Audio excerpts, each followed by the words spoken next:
Assalamu alaikum hurmattуу мекендештерим. Сиздерге жаңылыгыбыз бар. Акниет садака фондуна ишенип берген сиздердин аманатыңыздарды Кудайым буйруса 200 коробка продукта кылып Газа элине өткөрүп бердик.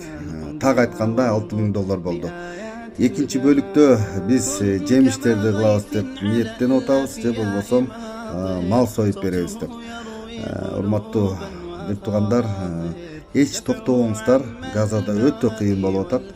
Бир сомдон болсо дагы азыркы учурда хажа кылып калышыбыз керек.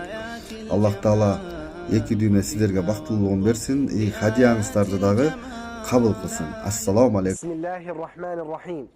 ها نحن بحمد الله سبحانه وتعالى في مؤسسة أقنية صدقة لهذا اليوم المبارك الأحد الموافق 12 من شهر نوفمبر لعام 2023.